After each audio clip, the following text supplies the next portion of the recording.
Welcome to today's webinar, Examining Important PPO Network Trends. My name is Aaron Groffman, and I'm president of the Ignition Group, the company that brings you Netminder. Here are today's discussion topics. We're going to talk about 4 ways to measure network strength.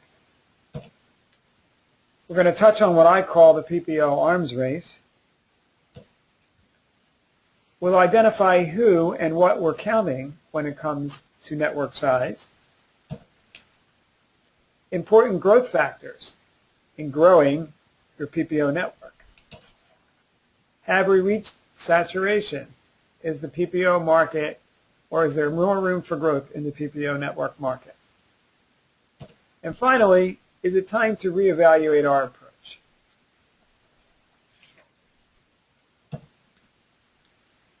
One of the first things I learned when I joined the dental business was that the network is the product. Yes, there are a number of elements to your product offering: claims, payment, pricing, the benefits that are offered, and the service. But the network is where the rubber meets the road. It's where care is delivered, where cost is incurred, and where savings are realized. Therefore, network offers a great opportunity for differentiation and separation from your competition. And the industry data supports this assertion. According to the National Association of Dental Plans 2012 State of the Dental Benefits Market, more than 90% of dental plan enrollment is in network products. Network products being discount dental, dental PPO, and dental HMO. And this percentage of enrollment in network products is growing each year. With this in mind, let's talk about 4 ways to measure network strength. We're going to talk about network size, how many providers are in a network. This is the foundation. It gets you in the game and keeps you there. It builds credibility and demonstrates your capacity to service your clients.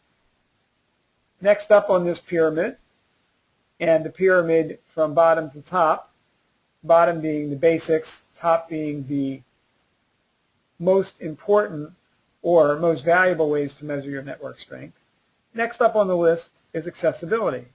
This is a measurement of where your providers are relative to employee populations of your clients.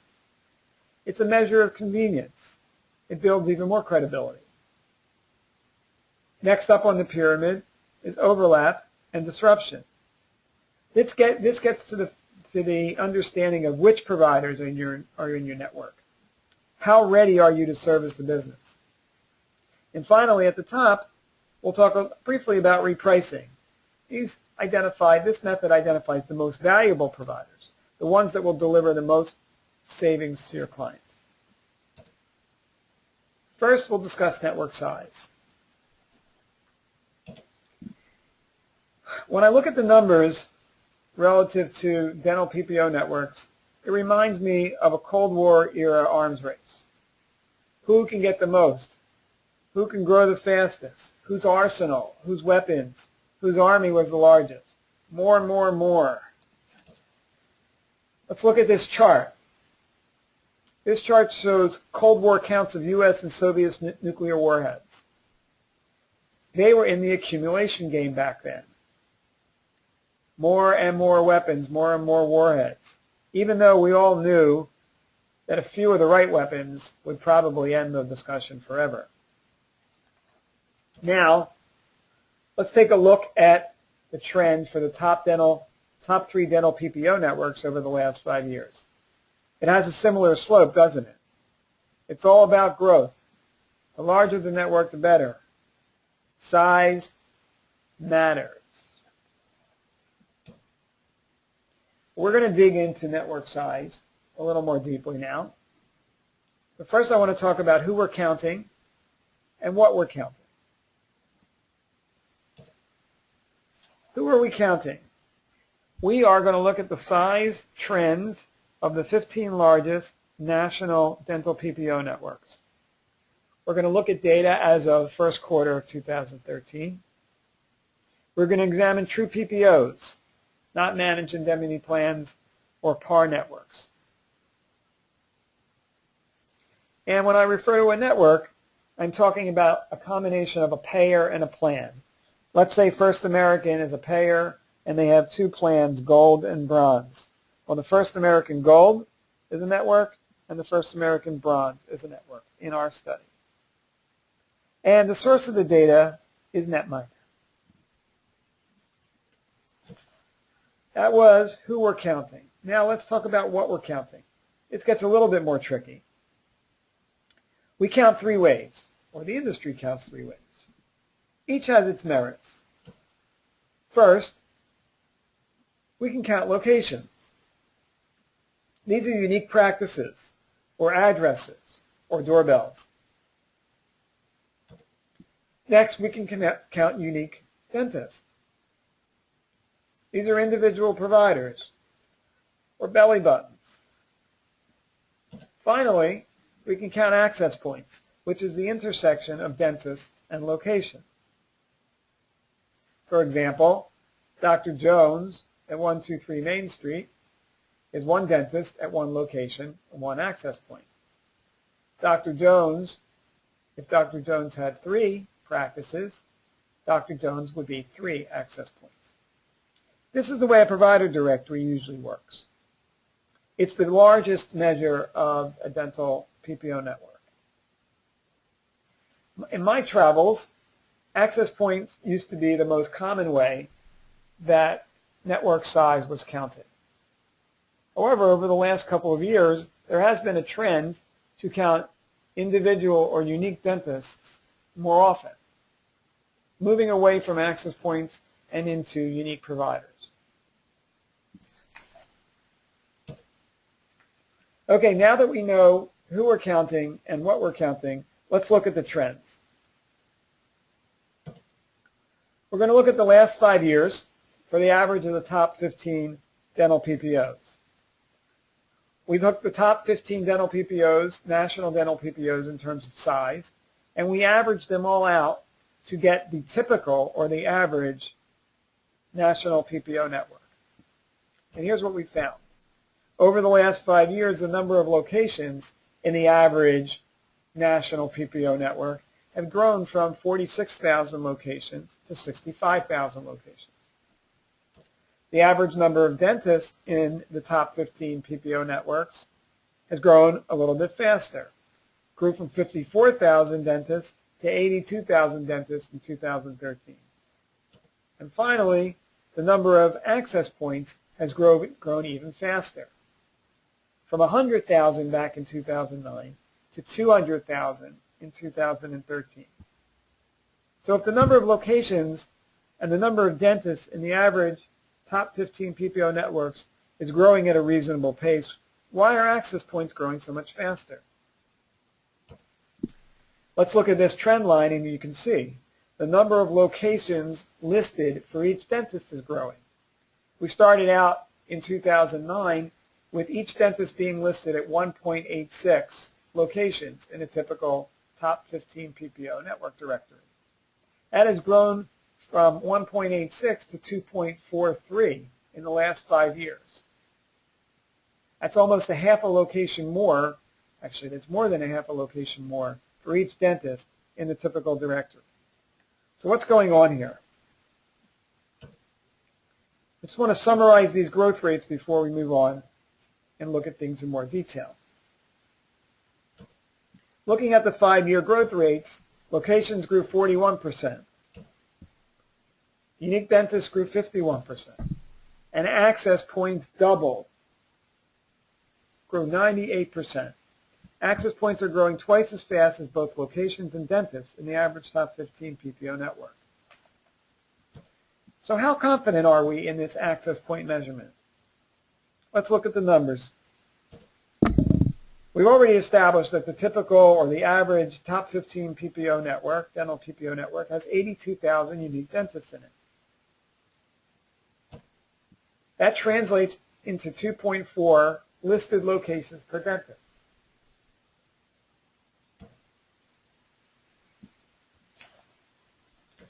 However, if we look more closely, we'll see that there's quite a range and variation in the number of time dentists are listed in the typical top 15 dental PPO. 8 out of 10 dentists are listed 1 to 3 times. In other words, for each of the dentists, or 80% of the dentists in a typical dental PPO directory, are listed at either 1 location, 2 locations, or 3 locations. This seems very reasonable to me. Another 10% are listed at 4 to 6 locations. Again, quite possible, but starting to stretch the limits of reasonability. That means that a dentist would have to, these dentists that are listed at 4 to 6 locations, would have to be available for appointments at 4 to 6 locations. Another 4% are listed 7 to 9 times. And finally, 7% are listed 10 or more times at 10 or more different locations in the typical PPO directory. So when we group these things together, while 8 out of 10 are listed 1 to 3 times, 10% or 11% are listed 7 or more times in a directory. It's getting a little bit more difficult to understand. So let's go back to our counting options again. In addition to access points, the measure we've been counting so far, I'd like to introduce an option I call practicing access points. This is an access point where we're able to validate that the dentist has recently seen patients. This helps us cut through some of the clutter. So we go back to our numbers, and roughly 3 out of 4 of the 200,000 access points in the typical top 15 dental PPO network can be validated as practicing. Validation is through claims data. So when we see claims data, when we see claims activity for a dentist at one of their locations, we are able to validate that access point as a practicing access point. So now we're able to reduce the 200,000 average access points in a typical top 15 dental PPO network down to roughly 150,000 validated access points.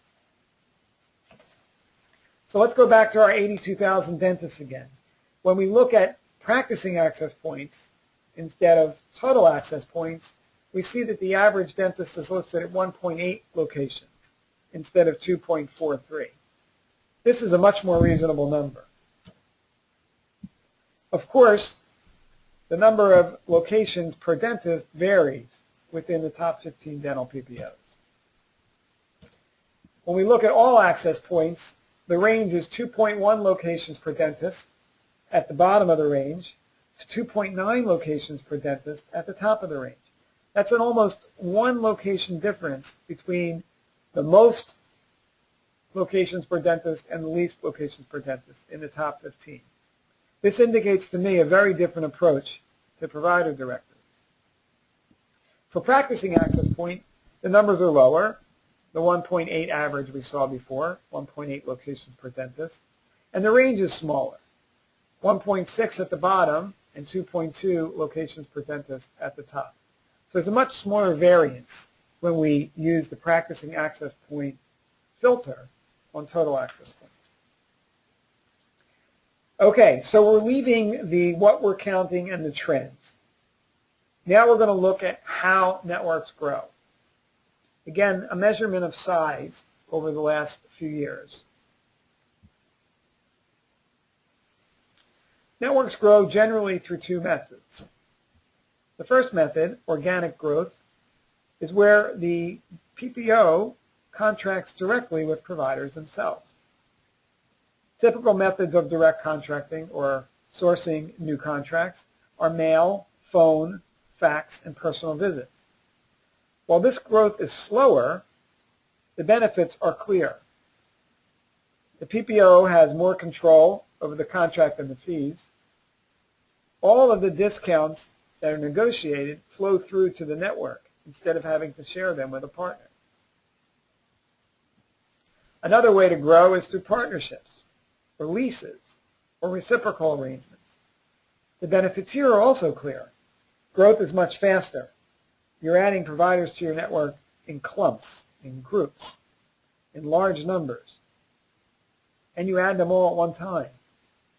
Also, it is easier to match what your competitors are doing.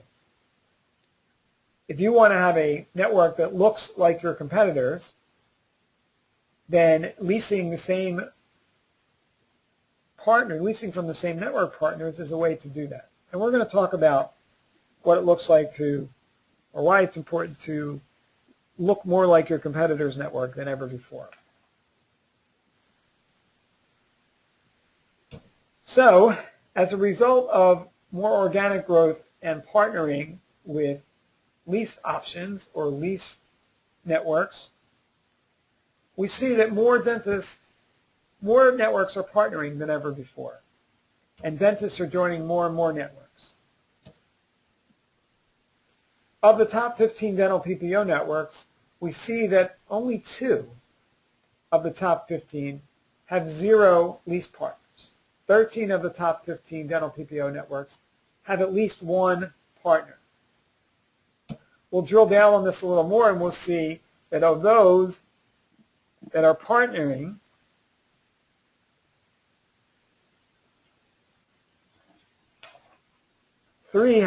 more than half have 3 or more partners. And the partners are not limited to traditional rental networks. Even carriers are offering some or all of their own contracted providers as part of partnerships. So partnering is definitely a trend. Another trend, dentists are joining more and more networks than ever before. Back in 2009, the typical dentist in the top 15 dental PPOs belonged to 6 out of the top 15. Now, 5 years later, they belong to 7.5, or half of the top 15 dental PPO networks.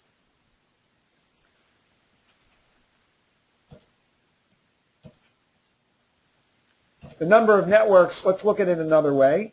The number of networks that a dentist participates with also looks different than 5 years ago. 5 years ago, 55% of the dentists in a typical network belong to 1 to 5 of the top 15 networks. Now that number has shrunk by 9%. Only 46% of dentists belong to just between 1 and 5 networks. We'll go to the top, and we'll see that back in 2009, 26% of dentists belong to 11 or more networks, 11 to 15 of the top 15 dental PPOs. Now that number has grown by 11%, and more than a third, a full 37% of dentists are participating with 11 to 15 of the top 15 networks. So dentists have definitely joined more networks than ever before. I'm sure that part of this is driven by the economy over the last 5 years, where dentist practices in general have taken an economic hit in terms of the revenue in their practices. So it seems logical that they would believe by joining more dental networks, they would be able to improve their revenue position. Another factor is what I'll call the multiplier effect. Here's what happens. A dentist joins a lease network. And that lease network leases its network out to 5 different dental plans. Well, that dentist who joined the lease network now finds him or herself in 5 dental plans. So the dentist ends up in many networks. Another reason why dentists are showing up in more and more networks and more directories. Okay, we are about to leave network size. We've looked at quite a few trends in network size. How networks have grown, how the numbers vary by counting methods, how leases have come into play, and how many networks dentists are joining these days. Now we're going to move on to accessibility. Accessibility is where the network is relative to a population of potential members, or existing members. It's a minimum standard. You have to meet an accessibility standard. 2 dentists in 10 miles. I'm sure you're familiar with that terminology. So you get credit for meeting that minimum standard of 2 in 10, but you don't get any credit for having 10 in 10, or 20 dentists in 10 miles, or 50 dentists within 10 miles. It certainly doesn't indicate network utilization or savings or satisfaction. And finally, all dentists in an accessibility study are pretty much treated equally. So let's look at an accessibility report. I took the opportunity to compare 2 networks. One has 150,000 access points, and the second has 200,000 access points. The second network is 33% larger than the first network. However, when compared to an employee population of roughly 10,000 employees, you can see that they both meet the minimum standard for accessibility.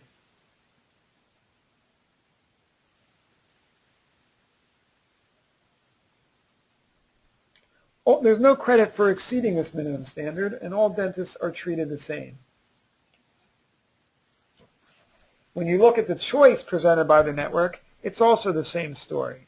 Once again, it's a minimum standard and no credit for exceeding the minimum.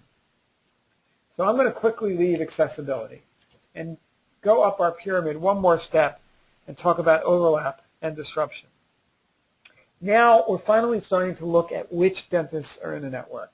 We looked at how big the network is and how well it geographically covers an employee population. But once again, in those first 2 steps on this pyramid, we treated all dentists pretty much the same. Now when we get up to overlap and disruption, we're going to start to look at which dentists and how one dentist could be more important than another dentist. Okay, so what is an overlap report? An overlap is when we look at 2 networks and compare them side by side. We can do this 2 ways.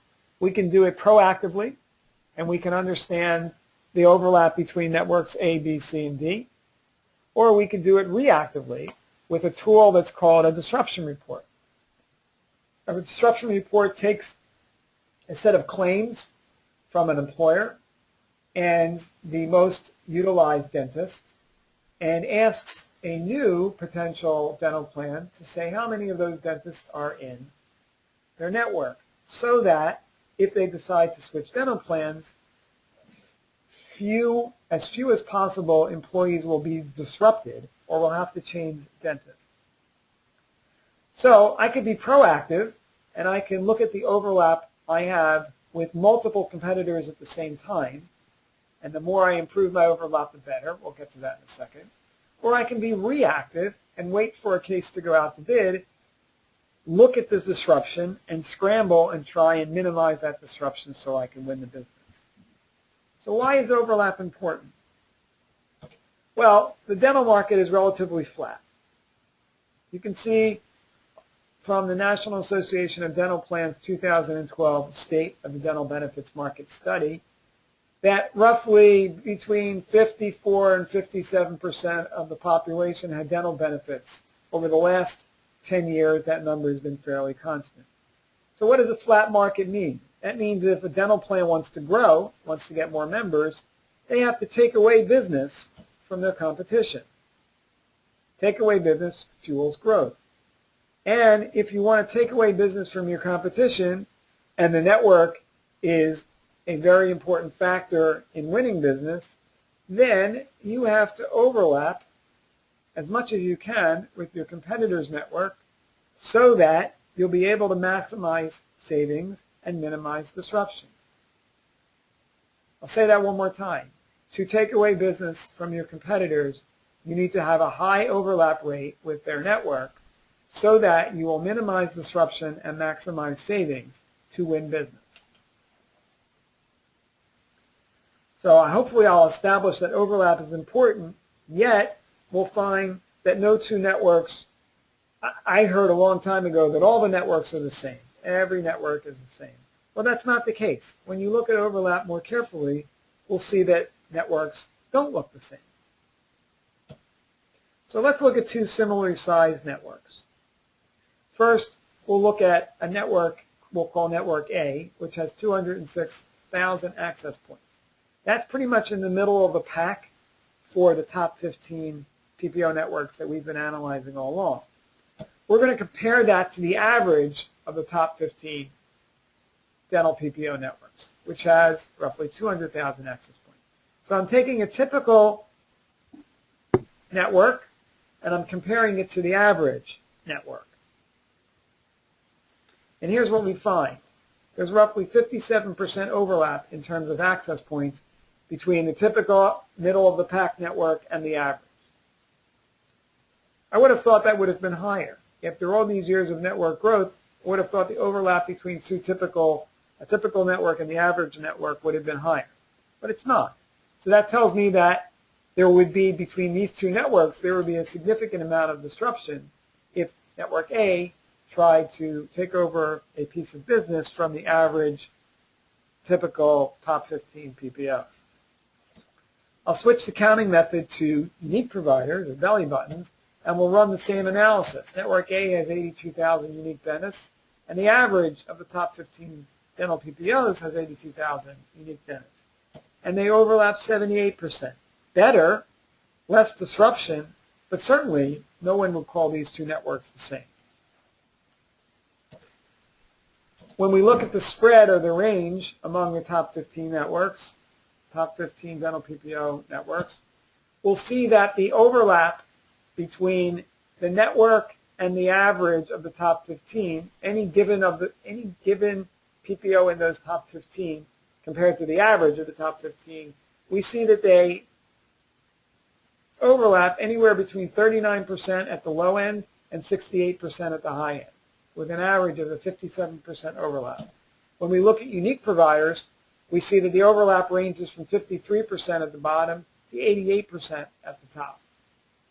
So some networks are doing a better job of overlapping with their competition than others. They will be better positioned to take away business, minimize disruption, and maximize savings. All right, I'm going to leave overlap and disruption now. I'm going to go to the top of our pyramid.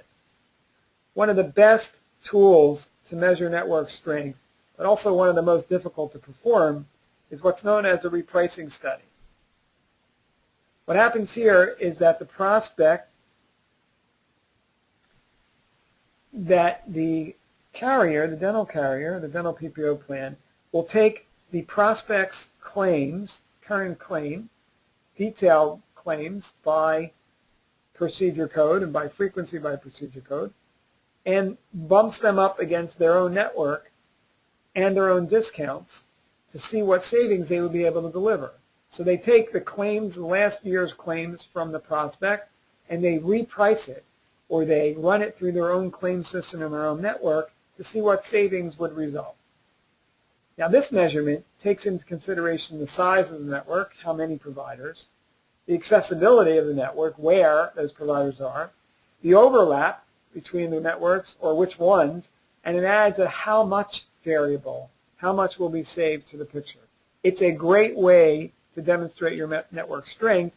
It's also very difficult to do. You have to be able to get the full detailed claims of the last 12 months to be able to do that. Okay, those are our 4 ways to measure network strength. Now I'm going to talk about how plans are recruiting dentists and what I'll propose as an evolution from a shotgun approach, which I've observed, to a more targeted approach. Provider recruitment is an expensive proposition. In studies that I've done recently, generally, PPO plans are spending between $500 and $1,000 per new dentist recruited. That is a pretty big number. In order to leverage this number, you must be very focused. And in order to be focused, you want to identify attributes that will lead to success. Success can be measured by attracting the right providers, at a expense of less than this average $500 to $1,000 per provider. So let me propose an approach. This approach, with minimizing disruption in mind and maximizing overlap, I would first look for those dentists who are non-overlapping with my network. They participate with one or more of my competitors, but not with my network. Ideally, the more competitors, the better, so that when I add one of these dentists, I've improved my overlap with multiple networks at the same time. I am more competitive right away. To make your outreach efficient, you don't want to rely solely on access points. You want to be able to filter those access points and identify those access points that have been validated as practicing, so that you don't go on any wild goose chases looking for a dentist at a location that they don't really practice at. To ensure that you're getting popular providers, make sure that they are being utilized, that there's claim activity coming from that provider, and the more claim activity, the better. For another efficiency play, look for providers with more than one location. The proverbial killing two birds with one stone. If you can find providers with multiple locations and all of those locations are validated as practicing, one contract gets you multiple access points in your network. Finally, look for those providers that you're able to will enable you to deliver savings to your clients. Look for the affordable dentists, those who will accept your target discount. So let's put all this together now. Here's how this might play out for our typical middle-of-the-pack top 15 PPO network that we've been looking at in the last 15 minutes or so. This network starts out with 186,000 unique dentists. 168,000 unique dentists in at least one of the top 15 PPO networks. Then they back out their own providers, right? They don't need to recruit their own providers. And they're left with 73,000 not currently in their own network. So they started out with 168,000 in any of the top 15 dental PPOs. They backed out their own. They ended up with 73,000 that are in at least one of their competitor networks and not currently in their own network.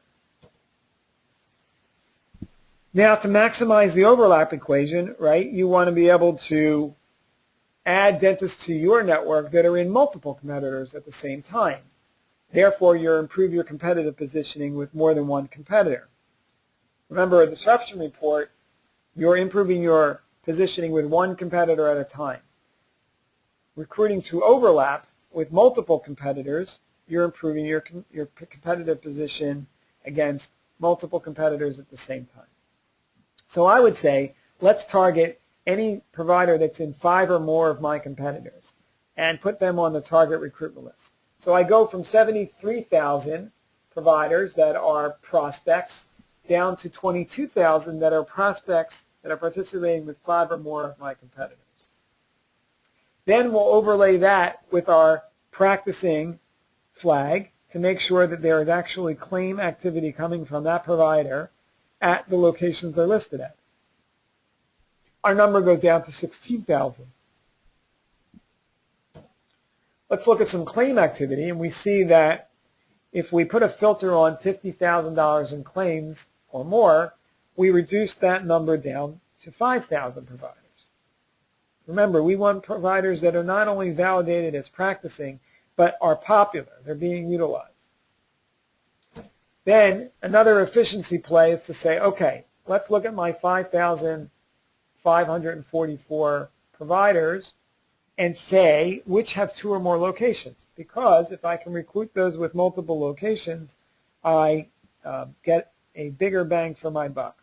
So I'll look at those with 2 or more offices, and I'm down to roughly 2,600 dentists. And finally, if I put a threshold in there where they are taking at least a 10% discount off of the mean, I'm down to roughly 2,000 dentists.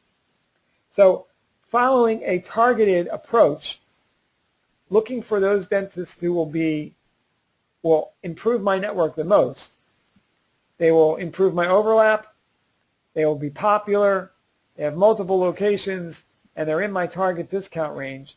I go from 168,000 potential prospects down to 2,000 of my most targeted prospects. I really zero in.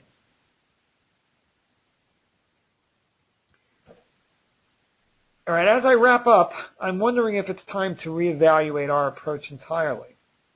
Is it time to start giving narrow networks a look? Maybe make a little bit of a U-turn.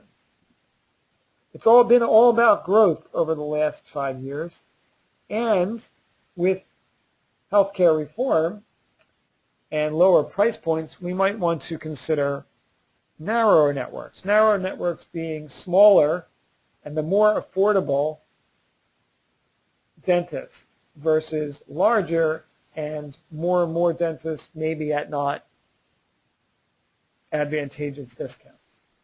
So why do I say this? Well, this has been the trend in medical. And I was also told a number of years ago that dental follows medical by about 5 years. So anything going on in medical is probably going to happen in dental 5 years later. So medical has been introducing narrower networks over the last few years. In order to participate in the exchanges and to meet the target premium rates and the minimum eligible benefits to participate in the exchanges, medical plans have had to narrow down their networks to remove the more expensive providers. Otherwise, they wouldn't be able to compete in the exchanges. So I'm wondering if dental plans shouldn't be thinking the same thing. Food for thought. All right, to wrap up, significant growth continues in the dental PPO space. Networks are growing larger and larger every year. Dentists are joining more and more networks. Partnering is the trend, all for the sake of network size. However, saturation may be near. How much larger do we think networks are going to be? If we're approaching saturation, maybe it's time for a more targeted approach.